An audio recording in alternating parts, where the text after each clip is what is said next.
कभी एक समय राजू नाम का एक दयालु किसान रहता था। उसके पास एक छोटी सी झोंपड़ी थी जिसकी छत सूखी घास से बनी हुई थी। राजू बड़ा गरीब भी था और उसने अपनी गरीबी को हिम्मत नहीं हारी। राजू अपने खेतों में बहुत मेहनत किया करता था। उसकी मेहनत से ही इस साल उसका खेत में सब्जियों से भरा हुआ था। मोटे लाल टमाटर, कुरकुरी हरी बीन्स और चमकदार बैंगनी बैंगन। राजू हर दिन बहुत मेहनत करता था, अपने पौधों को सींचता था, घास निकालता था। लेकिन इस साल बारिश बादल लुका छुपी खेल रहे थे। सूरज एक विशाल गर्म दीपक की तरह चमकता था जिससे जमीन सूख जाती थी और सब्जियां प्यासी हो जाती थी। चिंतित था, बारिश के बिना उसकी सब्जियां नहीं उग पाएगी और उसके पास बाजार में बेचने के लिए पर्याप्त फसल भी नहीं होगी। वह अपनी छोटी बेटी रानी के लिए नए जूते या मीठे जलेबी, तले हुए आटे का नाश्ता नहीं खरीद पाएगा। एक सुबह राजू उदास महसूस कर रहा था। जब वह अपनी झोंपड़ी के पास बैठा था तो उसकी छोटी गोरिया उसके कंधे पर आकर बैठ गई। चहटहाट चहटहाट। गोरिया सिर सिर झुकाते हुए, मुँह को लटकाते हुए, क्यों बैठे हो राजू? राजू हैरान था। एक बोलने वाली गोरिया। उसने सूखी ज़मीन और सूखी सब्जियों के बारे में अपनी चिंता बताई।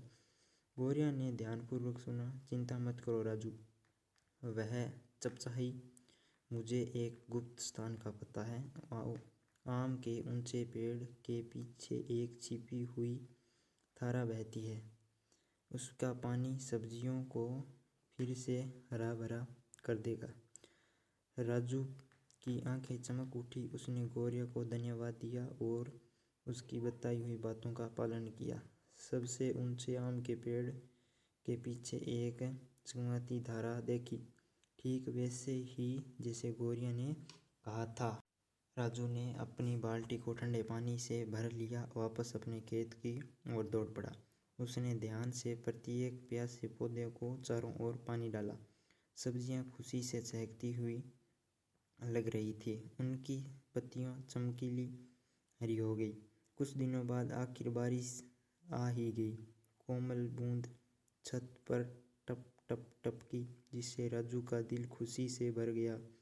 उसकी सब्जियां बड़ी और मजबूत हो गई। राजू ने ताजे फल सब्जियां बाजार में बेची। उसकी मुस्कान सूरज की तरह चमक रही थी। उसने अपनी रानी के लिए जूते और जलेबियां एक बड़ा डिब्बा खरीदा। मददगार गोरिया और छिपी हुई धारा की बदौलत सभी ने स्वादिष्ट भोज का आनंद लिया।